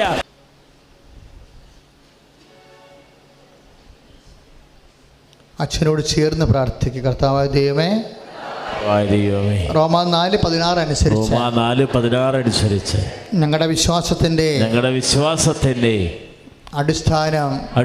അടിസ്ഥാനത്തിലാണ് ദൈവത്തിന്റെ വാഗ്ദാനമെന്ന് വെളിപ്പെടുത്തിയതിന് നന്ദി പറയുന്നു. ദൈവത്തിന്റെ വാഗ്ദാനമാകട്ടെ. റോമാ 8:31 യേശുക്രിസ്തു തന്നെയാണ്. യേശുക്രിസ്തുവിന്റെ കൂടെ അവനെ പക്ഷത്താക്കിയ ദൈവം നമ്മുടെ പക്ഷത്താണെങ്കിൽ സമസ്തവും അങ്ങ് ഞങ്ങളോട് ചെയ്ത വാഗ്ദാനത്തിന്റെ ഉള്ളിലാണ്. ഞങ്ങളുടെ വിശ്വാസം അനുസരിച്ചുകൊണ്ട് യേശുക്രിസ്തു ഉൾപ്പെടെ ഈ ലോകത്തുള്ള എല്ലാം ചോദിക്കുവാൻ ഞങ്ങൾക്ക് അധികാരം. വിശ്വാസത്തെ ഓർത്ത് സ്തുതിക്കുന്നു. ഹല്ലേലൂയ, ഹല്ലേലൂയ. കരങ്ങൾ ഉയർത്തിക്കൊണ്ട് സ്തുതിക്കട്ടെ. കർത്താവായ ദൈവമേ, അങ്ങയോട് ചോദിക്കുന്നത് എന്ത് നൽകുന്ന ദൈവമേ, അനുഗ്രഹങ്ങൾ വാരിക്കോരി ചൊരിയുന്ന ദൈവമേ, അങ്ങയുടെ തിരുമുന്നിൽ വിശ്വാസത്തോടെ കരങ്ങൾ ഉയർത്തി യേശുവേ എന്ന് വിളിക്കട്ടെ. കൈയിടിച്ചോട് പാടാം. ദൈവമെന്റെ കൂടെയെങ്കിൽ ചേർന്ന് ആരെന്നെ തകർത്തിടും. ദൈവമെന്റെ പക്ഷത്തെങ്കിൽ ആരെനിക്ക് എതിര് നിൽക്കും. ദൈവമെന്റെ കൂടെയെങ്കിൽ ആരെന്നെ തകർത്തിടും. പിന്നെ വചനത്തിലൂടെ ഈശോ നമ്മളെ കാണിച്ചു അവിടെ ഹൃദയം അധരം കൊണ്ട് അവർ എന്നെ സ്തുതിക്കുന്നു. മർക്കോസ് 7:6. പക്ഷെ ഹൃദയം എന്നിൽ നിന്ന് അകലെയാണെന്ന്. അധരം കൊണ്ട് സ്തുതിക്കുകയും അതേസമയം തന്നെ ഹൃദയം അശുദ്ധമാണെങ്കിൽ ദൈവത്തിൽ നിന്ന് അകന്നു പോവുകയും ചെയ്യാം. ദൈവപക്ഷത്തുനിന്ന് മാറിപ്പോകാവുന്നതാണ് നമുക്ക് കർത്താവ് വെളിപാട് നൽകിയത്. ദൈവപക്ഷത്തുനിന്ന് മാറിപ്പോയ ഹൃദയത്തെ എങ്ങനെ ദൈവപക്ഷത്തെ കൊണ്ടുവരാമെന്ന് കൂടി ലൂക്കായുടെ സുവിശേഷത്തിൽ നമ്മൾ 16:26 വായിച്ചു. ദൈവപക്ഷത്തു നിന്ന് ഹൃദയം അശുദ്ധി കൊണ്ട് മാറിപ്പോയാൽ ധനവാന് സംഭവിച്ച പോലെ അന്ത്യത്തിൽ വലിയ ഗർത്തമുണ്ടാകും, വലിയ അകൽച്ച ഉണ്ടാകും. ഇങ്ങനെ അകന്നകന്നു പോകുന്ന ഹൃദയത്തെ ദൈവത്തിലേക്ക് അടുപ്പിച്ച് കൊണ്ടുവരാൻ കഴിയുമെന്നാണ് മത്തായിയുടെ സുവിശേഷം 15:19 പറഞ്ഞത്.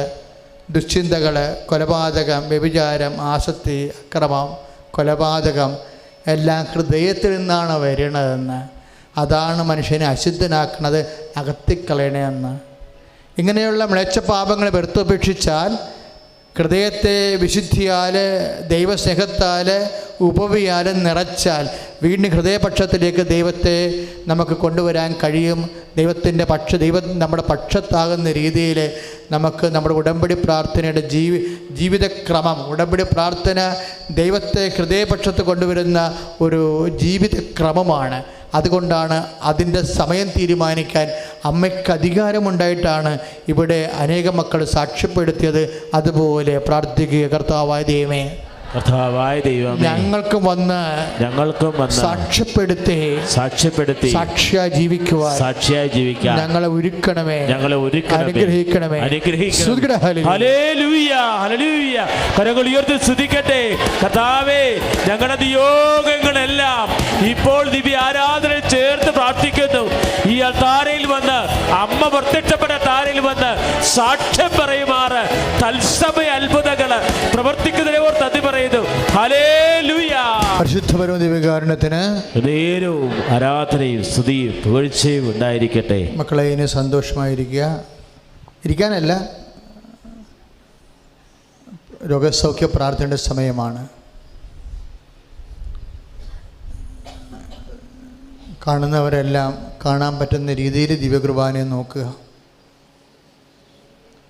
വലിയ സന്ദേശം കർത്താവ് നമുക്ക് നൽകി. നല്ലവനായ ഈശോയെ, ഇവിടെ അനേകം മക്കൾ ഇനി വന്ന് അടുത്ത മാസം സാക്ഷ്യം പറയണം. ആന ചവിട്ടണ പോലെ ഹൃദയം ഞെക്കണ വേദന ഉണ്ടായ ആൾക്കാരെ നീ ആരാധനയിൽ കാണിക്കുകയും ആ സമയം തന്നെ അവർ ആശ്വാസം പ്രാപിക്കുകയും ചെയ്ത സാക്ഷ്യങ്ങൾ ഞങ്ങൾ കേട്ടു. അതുപോലെ അനേകം മക്കൾ ഇപ്പോഴും വേദനപ്പെടുന്ന ആൾക്കാരുണ്ടാകും ഈശോയെ. സാമ്പത്തികമായാലും രോഗമായാലും, കുഞ്ഞുങ്ങളെക്കുറിച്ച് വേവലാതെ മക്കളില്ലാത്ത അവസ്ഥ, മാരക രോഗമായാലും അവരെല്ലാം അമ്മേ, പരിശുദ്ധമ്മേ, ഈശോനോട് പ്രാർത്ഥിക്കണമേ. എന്തെല്ലാം തരത്തിലുള്ള വേദനകളും രോഗങ്ങളും കഷ്ടപ്പാടുകൾ അനുഭവിക്കുന്ന മക്കളെ സ്പർശിക്കണമേ. കരട് രോഗങ്ങൾ, ഹൃദയ വേദനകൾ, കിഡ്നി രോഗങ്ങൾ കർത്താവെ സ്പർശിക്കണ പ്രാർത്ഥിക്കുന്ന.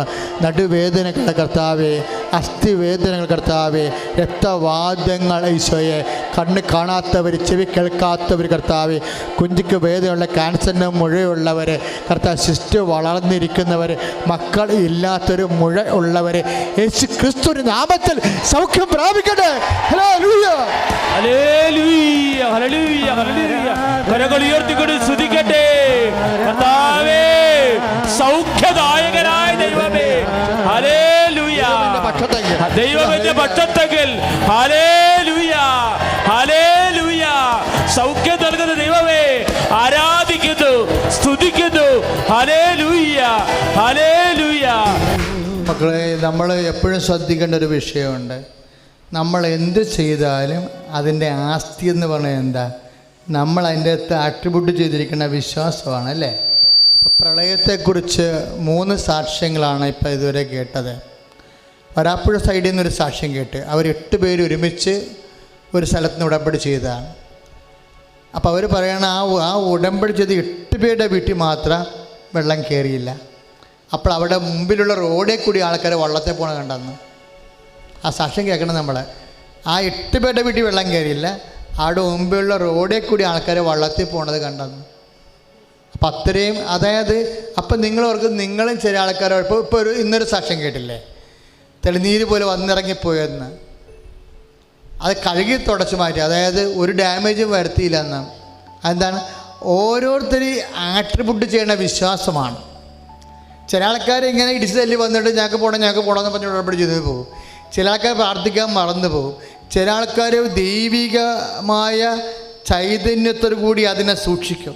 അപ്പോൾ എപ്പോഴും നമ്മൾ ചെയ്യണത് എന്ത് വിശ്വാസം നമ്മൾ അതിൻ്റെ അകത്ത് ഈ എക്സിക്യൂട്ട് ചെയ്തിട്ടുണ്ടെന്നാണ് പ്രശ്നം.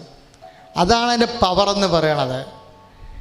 അതിൽ തന്നെ പവറുണ്ട്, പക്ഷേ നമ്മൾ ആക്ടിവേറ്റ് ചെയ്യണത് എപ്പോഴാണ്? നമ്മളത് ആ പവർ അതിനകത്ത് ഇമ്പോസ് ചെയ്യുമ്പോഴാണ്. അതെപ്പോഴും നമ്മൾ ശ്രദ്ധിക്കണം. ഒരേ കാശുരൂപം തന്നെയാണ് എല്ലാവർക്കും തരണത്. ചില ആൾക്കാർ അതുകൊണ്ട് വലിയ കാര്യങ്ങൾ നടത്തുന്നുണ്ട്. ചില ആൾക്കാർ കൊണ്ടുപോയി പിള്ളേരെ കളിക്കാൻ കൊടുത്തിട്ടുണ്ട്.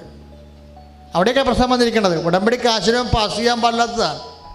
ആ കാശുരൂപം ഒരിക്കലും കിട്ടത്തില്ല. കാശുരൂപം പോയാലും വീണ്ടും ഉടമ്പടി ചെയ്താൽ മാത്രമേ അത് കിട്ടത്തുള്ളൂ. ആ ഉടമ്പടി കാശുരൂപം എന്ന് പറയുന്നത് അതിൻ്റെ ഒപ്പം വേറെ കാശുരൂപമില്ല. അത് നിങ്ങൾക്കറിയാവോ? കുർബാന ഉടുപ്പ് കഴിച്ചിടാതെ ഇവിടെ മുട്ട നിന്ന് 12 വിശ്വാസ പ്രമാണം ചൊല്ലിയാണ് അത് വെഞ്ചരിച്ചിരിക്കുന്നത്. ആ ഉടമ്പടിയുടെ അത് ഒലിവെണ്ണയുടെ കാര്യമൊക്കെ സാക്ഷ്യം പറയണില്ലേ? എന്തുകൊണ്ടാണത്? നിങ്ങളുടെ കയ്യിൽ നിന്ന് വരുന്ന മിസ്റ്റേക്ക് എന്താണെന്നറിയാവോ? അച്ഛൻ ഇവിടെ അത്രയും ഭവ്യതയോടെയും ഭദ്രതയോടെയും കൂടി മുട്ടയെന്ന് വെഞ്ചരിച്ച് തരുന്നതിൻ്റെ പവറ് നിങ്ങൾ ആ വിശ്വാസത്തിൽ അത്രയും കാര്യങ്ങൾ വിശ്വസിച്ച് എടുക്കണില്ല. നിങ്ങൾക്ക് അറിയത്തില്ല. കൗൺസിലേഴ്സ് പറയുമ്പോൾ നിങ്ങൾ ശ്രദ്ധിക്കത്തില്ല. ആ പുസ്തകം വായിച്ചിട്ടുമില്ല. ഇന്ന് വരെ പുസ്തകം വായിക്കാതെ ഉടമ്പടി ചെയ്യുന്ന ആൾക്കാരുണ്ട്. ആ പുസ്തകം ഞാൻ തന്നെ 4 പ്രാവശ്യം വായിച്ചാലേ മനസ്സിലായിട്ടുള്ളൂ എനിക്ക്. ഞാൻ എഴുതി തന്നൊരു കാര്യമില്ല. അമ്മ ഒരു രാത്രി തന്നതാണ്. അമ്മ ഒരു രാത്രി തന്നതാണ് ആ പുസ്തകം. ഇന്ന് നമ്മൾ വായിക്കുമ്പോൾ ഞെട്ടുകയാണ് ശരിക്കും. ഇത് ഇത്രയും വലിയ ദിവ്യരഹസ്യം ഇതിൻ്റെ അകത്തുണ്ടോ എന്ന്, ഇത്രയും വലിയ ദിവ്യരഹസ്യം ഇതിൻ്റെ അകത്തുണ്ടോ എന്നിരിക്കണം. ആ പുസ്തകം മക്കൾ വായിക്കണം. ഒരു ചേച്ചി സാക്ഷ്യം പറഞ്ഞ എന്തറിയാവോ? പ്രളയം വന്നപ്പോൾ ഞാൻ ഉപ്പ് കൊണ്ടുവന്ന് ഉടമ്പടി ഉപ്പ് കൊണ്ടുവന്ന് എൻ്റെ വീടിന് ചുറ്റും തൂളിയെന്ന് യൂട്യൂബിൽ കിടക്കുന്നുണ്ട്. അപ്പോൾ ഭർത്താവ് പറഞ്ഞു, എന്നാ വണ്ടിയടി വെള്ളമല്ലേ വന്നത്, ഉപ്പ് അഴുത്ത് പോകത്തില്ലെന്ന് ചോദിച്ചു. ഉടനെ തിരിച്ചടിച്ച് ഉപ്പഴുത്ത് പോകും, പക്ഷെ ഞാനിട്ട വിശ്വാസം അഴുത്ത് പോകത്തില്ലെന്ന്. നമ്മുടെ ആൾക്കാരൊക്കെ പറയാൻ പഠിച്ചു പോയി. അതല്ല പ്രശ്നം, വെള്ളം കയറിയില്ല ആ വീട്ടിൽ, ചുങ്കത്താണ് വീട്. ഇങ്ങനെ കുറേ അത്ഭുത സാക്ഷ്യങ്ങൾ വരുന്നു. അപ്പോൾ നമ്മൾ ഞെട്ടണം എന്താ വെച്ചാൽ എല്ലാവർക്കും ഒരേ ഭക്ഷണം തന്നെ കൊടുത്തിരിക്കണം ഇവിടെ. ചില ആൾക്കാർ വണ്ണം വെച്ചു, ചില ആൾക്കാർ വണ്ണം വെച്ചില്ല.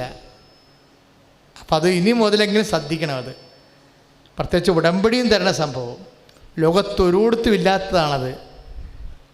ഞാനെപ്പോഴും ഇടങ്ങി നോക്കുകയെ, അമ്മേ എൻ്റെ അവസ്ഥ എനിക്കറിയാം. ഞാനൊരു ഇട്ടച്ചൂടനൊക്കെയാണ് ആൾ. സാധാരണ ധ്യാനഗുരുക്കന്മാർ പൊതുവേ സൗമ്യന്മാരും ശാന്തന്മാരും ഒക്കെയാണ്. ഞാൻ ഇന്നുവരെ ഒരു ശാന്തനായിട്ട് എനിക്ക് തോന്നിയിട്ടില്ല. നീ എങ്ങനെ എൻ്റെ മുമ്പിൽ വന്ന് പെട്ടെന്ന് അല്ലേ ഈ ആൾക്കാരിൽ എങ്ങനെ പ്രത്യക്ഷപ്പെട്ടെന്ന്. അപ്പോൾ എന്താ പ്രശ്നം? നമുക്കൊരു വിശ്വാസമുണ്ട്. അത് 10-50 കൊല്ലമായിട്ടുള്ള വിശ്വാസമാണ്. ആ വിശ്വാസത്തിന് വേണ്ടി മരിക്കാനും നമ്മൾ തയ്യാറാണ്, അതിനേക്കാളുപരി ജീവിക്കാനും തയ്യാറാണ്.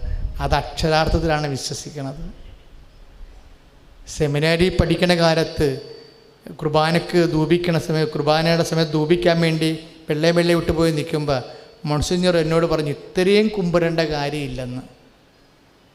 കർത്താവിനെ കുമ്പിടത്തില്ലേ നമ്മൾ ധൂപിക്കുമ്പോൾ? ഞാൻ ഇന്നും എൻ്റെ ജീവിതത്തിൽ എഴുതി വെച്ചിട്ടുണ്ട്. ആ മോൺസിഞ്ഞർ മരിച്ചുപോയി. ബ്രദർ ഇത്രയും കുമ്പിടേണ്ട കാര്യമില്ലെന്ന്. അത് കഴിഞ്ഞാൽ അതൊരു ആചാരം പോലെ ചെയ്താൽ മതിയെന്ന് എൻ്റെ അർത്ഥം. പക്ഷേ എൻ്റെ മനസ്സിലിരിക്കണത് എന്താ? ആചാരം കാണിക്കാനുള്ള സ്ഥലമല്ല, അത് ജീവിക്കണ ദൈവമാണ് അവിടെ ഇരിക്കുന്നത്. ഞാൻ അന്നും ഇന്നും അനുസരണക്കേട് കാണിച്ച് കർത്താവിൻ്റെ മുമ്പിൽ കുമ്പിടുന്ന ആളാണ്. നമുക്കറിയാം ദൈവം ആരാണെന്ന്. ദൈവം ആരാണെന്ന് അറിഞ്ഞാചരിക്കുന്നവന് അനുഭവം ഉണ്ടാവും. എൻ്റെ മക്കൾ അതനുസരിച്ച് വേണം ഉടമ്പടി വിഷയങ്ങളെല്ലാം കൈകാര്യം ചെയ്യാൻ. സ്തുതിക്കട്ടെ. ഹല്ലേലൂയ, ഹല്ലേലൂയ, ഹല്ലേലൂയ. കരങ്ങൾ ഉയർത്തിക്കൊണ്ട് സ്തുതിക്കട്ടെ. ഹല്ലേലൂയ, വിശ്വാസത്തോടെ സ്തുതിക്കട്ടെ. Praise the Lord. ഉടമ്പടി തുടങ്ങിയപ്പോൾ എനിക്ക് ഭയങ്കര സന്തോഷമായിരുന്നു. എന്താ വെച്ചാൽ പണ്ടത്തേക്കാൾ കൂടുതൽ രോഗസൗഖ്യം നടക്കും എന്നുള്ള ഒരു ഉൾക്കാഴ്ചയാണ് എനിക്ക് കിട്ടിയത്. ഇപ്പം ക്യാൻസറിൻ്റെ തന്നെ 1, 2, 3 സാക്ഷ്യങ്ങളൊക്കെ എപ്പോഴും ഉണ്ടാവും, എല്ലാ കൂട്ടായ്മയിലും ഉണ്ടാവും. പക്ഷേ നമ്മളെ ഞെട്ടിച്ചുകൊണ്ട് വേറൊരു സാധനം ഇവിടെ വന്നിട്ടുണ്ട്. അതിലെൻ്റെ മനസ്സും കണ്ണും ഒരുപോലെ നിറഞ്ഞിരിക്കുക. എന്താ കാര്യം? ജോലി. അതെൻ്റെ ഒരു ധ്യാനത്തിലില്ലാ, അത്ര കണ്ടില്ലാഞ്ഞൊരു സാധനമാണ്. പക്ഷെ നമ്മൾ സാക്ഷ്യം കേൾക്കുമ്പോൾ 10 സാക്ഷ്യം കേട്ട 10-ൽ 5 ജോലിയുടേതാണ്. ഇത് നമ്മൾ ഒരിക്കലും ചിന്തിക്കാത്തതാണ്. പറയണതെല്ലാം ചെറുപ്പക്കാരുമാണ്, അതെല്ലാം അവരുടെ അനുഭവങ്ങൾ പറയണതല്ല. ഞാനിത് പറയാൻ എന്താണെന്നറിയാവോ? ഇവിടെ നീ നിന്ന അമ്മ നിൻ്റെ ജീവിതം ജീവിക്കാനുള്ള മാർഗം കാണിച്ചു തരും നിനക്ക്. ഈ ഇന്ത്യയിലായാലും ശരി, പുറത്തായാലും ശരി. അതുകൊണ്ട് നമ്മളിപ്പോൾ പ്രാർത്ഥിക്കാൻ പോണത് ഇനിയും ജോലി കിട്ടാതെ അവശേഷിക്കുന്ന നമ്മുടെ പ്രിയപ്പെട്ടവർക്ക് വേണ്ടിയാണ്. ഒരു ജോലി കിട്ടിയാലുള്ള ഗുണം നിങ്ങൾക്കറിയാവോ? ആ കുടുംബം അങ്ങ് മൊത്തം രക്ഷപ്പെടും. പിന്നെ ഇളയത്തങ്ങൾ രക്ഷപ്പെടും, അവിടെ ബന്ധുക്കൾ രക്ഷപ്പെടും. എത്ര പേരെ രക്ഷപ്പെടാൻ പോകണമെന്നറിയാവോ? നിങ്ങൾക്ക് ദൈവത്തോട് അടുപ്പമുള്ളവരാണെങ്കിൽ ഒരാൾക്ക് ജോലി കിട്ടിയാൽ മതി, ആ കുടുംബവും രക്ഷപ്പെടും, അവരുടെ ബന്ധുക്കളും രക്ഷപ്പെടും. അച്ഛനോട് ചേർന്ന് പ്രാർത്ഥി, കർത്താവ് ദൈവമേ കർത്താവായ ദൈവമേ, ഇനിയും ജോലിയില്ലാതെ ഇനിയും ജോലിയില്ലാതെ എന്ത് ജോലി ചെയ്യണമെന്നറിയാതെ എന്ത് ജോലി ചെയ്യണമെന്നറിയാതെ വരുമാനമില്ലാതെ കടങ്ങൾ കയറി സങ്കടപ്പെട്ട് ഈ മണ്ണിലെ ഈ ആരാധനയിൽ പ്രാർത്ഥിക്കുന്ന ഓരോ മകനും അമ്മേ പരിശുദ്ധമ്മേ, ഓരോ മകൾക്കും അമ്മേ പരിശുദ്ധമ്മേ, ഇപ്പോൾ ഈശോയോട് പറയണം, ജോലി ലഭിച്ച ഇവിടെ വന്ന് സാക്ഷ്യം പറയാൻ ദൈവത്തിന്റെ ശക്തി ഒഴുകട്ടെ.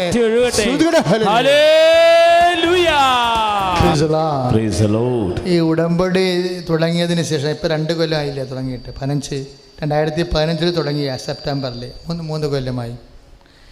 ഞാൻ ചില സമയത്ത് നിന്ന് ഓർക്കുകയെ, ഉടമ്പടി തുടങ്ങിയതിന് ശേഷം എനിക്കുണ്ടായ ഒരു മാറ്റം എന്ന് പറയണത്, കാര്യം എൻ്റെ ആയുസ്സിൽ ഏറ്റവും കൂടുതൽ രോഗം എനിക്ക് വന്നിരിക്കുന്നത് ഈ 3 വർഷമാണ്. ഇന്ന് വരെ എൻ്റെ കൂടെയുള്ള ആൾക്കാർക്കറിയാം, ഇന്ന് വരെ രോഗമില്ലാത്ത ഒരാഴ്ച പോലും ഉണ്ടായിട്ടില്ല. ഈ ആഴ്ച ഒരു രോഗം ഉണ്ടെങ്കിൽ അതൊരു കണക്കിന് കൈകാര്യം ചെയ്ത് കഴിയുമ്പോൾ അടുത്ത ആഴ്ച വേറെ രോഗം വരും. ഒന്നെങ്കിൽ തൊണ്ടയ്ക്ക് വേദന അസുഖമായിട്ട് കിടക്കും, അത് പനിയായ പരിവായി മാറും, അല്ലെങ്കിൽ അത് കഴിയുമ്പോൾ കാലിൽ നീരാകും, ഇതില്ല എന്നുണ്ടെങ്കിൽ ഫാറ്റി ലിവറാകും. ഇങ്ങനെ 1 by 1 ആയിട്ട് രോഗങ്ങൾ ഇങ്ങനെ വന്നുകൊണ്ടിരിക്കുക.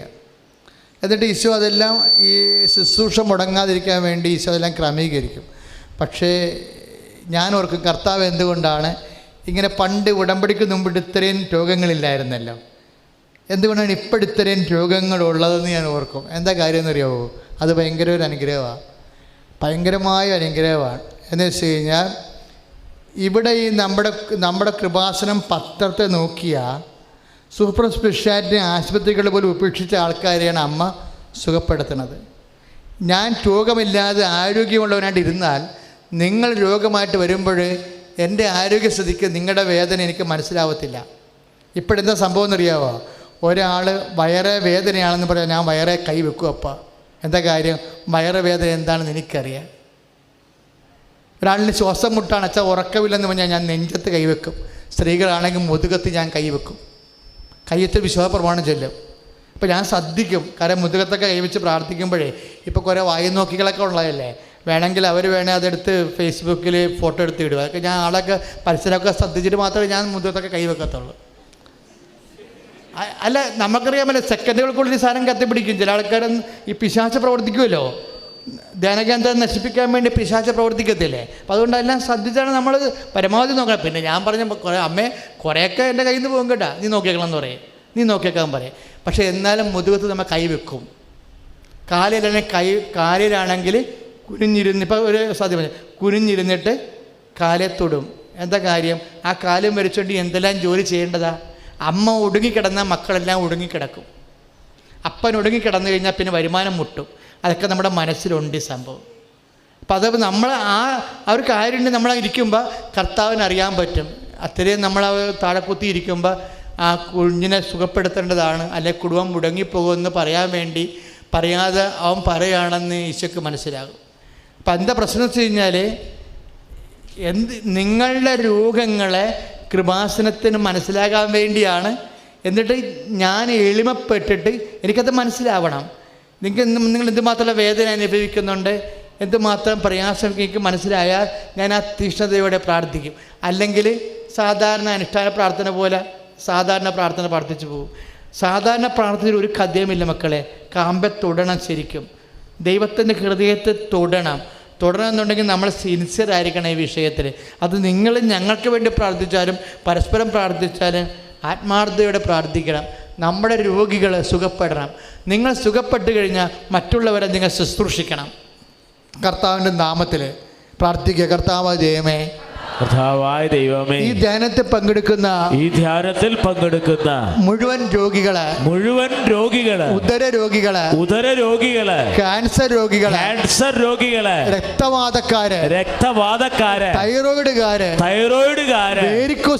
വെരിക്കോസുകാര്, അസ്ഥിവേദനക്കാര്, ഉറക്കമില്ലാത്തവര്, മനോവേദനക്കാര്, അൾസറുകാര്, അർസസുകാര്, അണ്ടാശയത്തിൽ മുഴയുള്ളവര്, അങ്ങനെയുള്ളവരെ ഫിസ്റ്റുല രോഗികളെ, ഫിസ്റ്റുല രോഗികളെ, ഫിസ്റ്റുല രോഗികളെ, ഫിസ്റ്റുല രോഗികളെ, ശ്വാസകോശ രോഗികളെ, ശ്വാസകോശ കരൾ രോഗികളെ, കരൾ രോഗികളെ, കിഡ്നി രോഗികളെ, കിഡ്നി രോഗികളെ, തൊണ്ട രോഗികളെ, തൊണ്ട രോഗികളെ, തലച്ചോറിന് അസുഖമുള്ളവരെ യേശു നാമത്തിൽ, ഹല്ലേലൂയ, യേശു നാമത്തിൽ, ഹല്ലേലൂയ, യേശു നാമത്തിൽ ഹല്ലേലൂയ, സുഖമാകട്ടെ. ഹല്ലേലൂയ.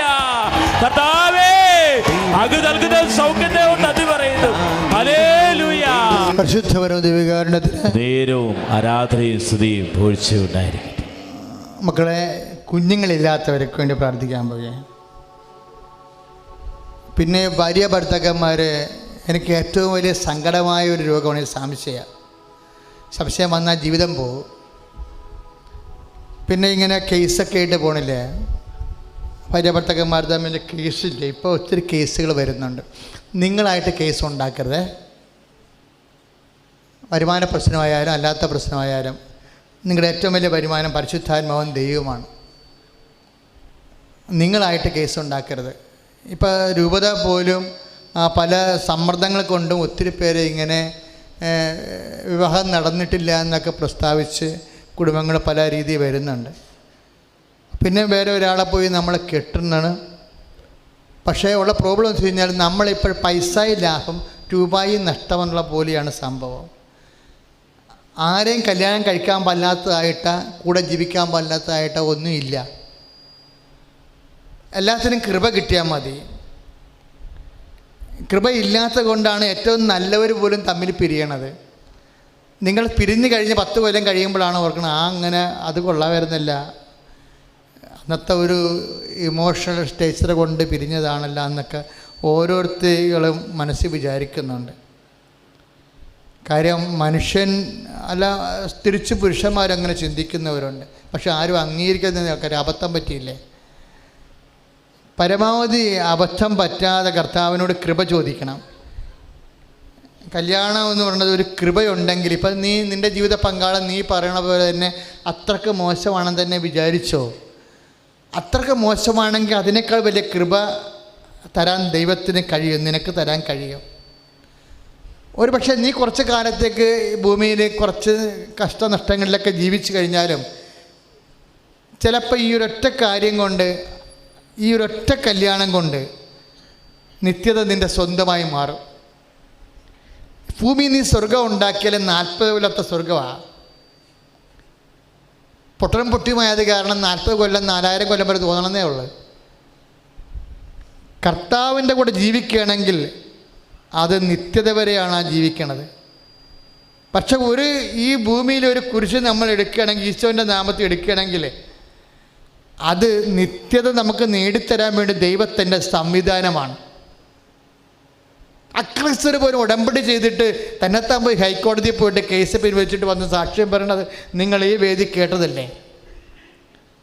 അകന്നു പോകുന്ന കുടുംബങ്ങളെ നമ്മൾ ഒരിക്കൽ അകന്നു പോയാൽ പിന്നെ നമ്മളെ സഹായിക്കുന്നവരും നമ്മളുടെ മനസ്സിനോട് പറ്റുന്ന രീതിയിൽ മറ്റുള്ളവർ സംസാരിക്കത്തുള്ളൂ. പക്ഷേ പിശാചായിരിക്കും അവരിലൂടെ സംസാരിക്കണത്. കാര്യം നമ്മൾക്ക് എന്താ ഇഷ്ടമെന്ന് നോക്കിയിട്ട് നമ്മൾക്ക് അവളെ ഇഷ്ടമല്ല, അല്ലെങ്കിൽ നമുക്ക് അവനെ ഇഷ്ടമല്ല എന്നുണ്ടെങ്കിൽ നമ്മളോട് സംസാരിക്കണ എല്ലാവരും നമ്മുടെ മനസ്സ് നോക്കിയിട്ടായിരിക്കും, നമ്മുടെ അഭിരുചിക്ക് ചേർന്ന വിധമാണ് സംസാരിക്കുന്നത്. അവസാന നാളുകളിൽ അവരവരുടെ അഭിരുചിക്ക് ചേർന്നവരെ പ്രഭാഷകരായിട്ട് വിളിക്കുമെന്ന് വചനത്തിലുണ്ട്. അങ്ങനെയാണ് വനിതാ കമ്മീഷനും കുടുംബ കോടതിയൊക്കെ ഉണ്ടായിട്ട് നമ്മൾ പോയി തീരുമാനമെടുത്തിരിക്കുന്നത് നമ്മുടെ അഭിരുചിക്ക് ചേർന്നവരെ പ്രഭാഷണത്തെ വന്നതാണ്. അത് ദൈവം കൊണ്ടുവന്നതല്ല, അമ്മയായാലും അത് പിശാച് കൊണ്ടുവന്നതാണെന്ന് നീ തിരിച്ചറിയണം. സ്തുതിക്കട്ടെ, ഹല്ലേലൂയ, ഹല്ലേലൂയ. കരങ്ങൾ ഉയർത്തിക്കൊണ്ട് സ്തുതിക്കട്ടെ, അതിശക്തമായി സ്തുതിക്കട്ടെ, ഹല്ലേലൂയ. മക്കളെ, അച്ഛനോട് ചേർന്ന് പ്രാർത്ഥിക്കുക. കർത്താവായ ദൈവമേ, തകർന്ന കുടുംബങ്ങള്, കേസിലായ കുടുംബങ്ങള് പരിശുദ്ധ അമ്മ വഴി ഈശോയെ കേൾപ്പിക്കുന്നു. കർത്താവേ, മക്കളില്ലാത്ത ദമ്പതികള് ജീവിക്കാൻ ജീവിക്കാൻ സാമ്പത്തിക മാർഗമില്ലാത്ത കുടുംബങ്ങള് പരിശുദ്ധ അമ്മ വഴി ഈശോയെ കേൾപ്പിക്കുന്നു. അടുത്ത മാസം ഞങ്ങൾ ഇവിടെ കടന്നു വരുമ്പോൾ ഞങ്ങളുടെ വാക്കുകള് യാത്രകള് തീരുമാനങ്ങള് ദൈവത്തിന്റെ കൃപയിൽ നിറയട്ടെ. എല്ലാ ദോഷങ്ങളും എല്ലാ തടസ്സങ്ങളും രോഗങ്ങളും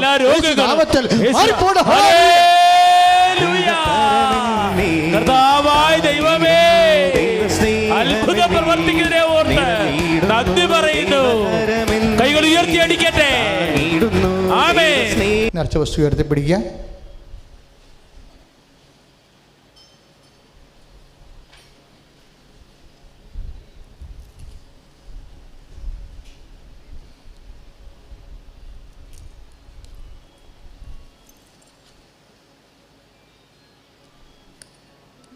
വിശ്വാസപ്രമാണം ചൊല്ലട്ടെ. Lord Jesus Christ, pour out His Spirit. The fire can soak with the precious blood. Lord, increase His Spirit. And the authority of the Catholic Church with the power of Jesus Christ. Holy Priest,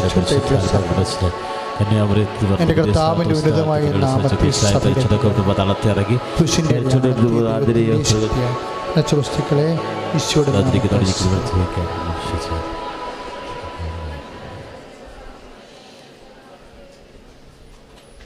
സമാപന ആശീർവാദം paper ഉയർത്തിപ്പിടിക്കേണ്ടതാണ്. ഇപ്പോൾ സൗകര്യമുള്ളവർ ഈ പത്രം നാളെ 12 മണിക്ക് വീടുകളിൽ എത്തിക്കണം. കാര്യം നാളെ 1:30 മണിക്കാണ് ഷാലോമിൻ്റെ പ്രോഗ്രാം. ആൾക്കാരോട് പറയുകയും ചെയ്യണം. അങ്ങനെ കുറച്ച് ആൾക്കാർ കർത്താവിൻ്റെ വചനം കേൾക്കാൻ ഇടയാകണം നിങ്ങൾ വഴി. Price the Lord. നിറച്ച വസ്തുക്കൾ ഉയർത്തിപ്പിടിക്കട്ടെ. പത്രം ഉയർത്തിപ്പിടിക്കട്ടെ. ഇരുകരങ്ങൾ ഉയർത്തി അതിശക്തമായ രീതിയിൽ സ്തുതിക്കട്ടെ. യേശുവേന്ന് വിളിക്കട്ടെ. അതിശക്തമായി സ്തുതിക്കട്ടെ. യേശുവേ കരഞ്ഞപേക്ഷിക്കട്ടെ. അത്ഭുതങ്ങൾ ചെയ്യുന്നവനെ, അടയാളങ്ങൾ പ്രവർത്തിക്കുന്നവനെ, ഈ നേർച്ച വസ്തുക്കളെ ആശീർവദിക്കണേ ഓർത്ത് നന്ദി പറയുന്ന കർത്താവേ, ജീവിത ദുരിതങ്ങൾക്ക് കടഭാരത്തിൽ കഴിയുന്നവര്, മാരകമായ രോഗത്തിൽ കഴിയുന്നവര്, തീരാ ദുഃഖത്തിൽ കഴിയുന്നവര്, സാമ്പത്തിക ഞെരുക്കത്തിൽ കഴിയുന്നവര് സംരക്ഷിക്കുന്നതിനെ നന്ദി പറയുന്നു. ഹല്ലേലൂയ, ഹല്ലേലൂയ, ഹല്ലേലൂയ.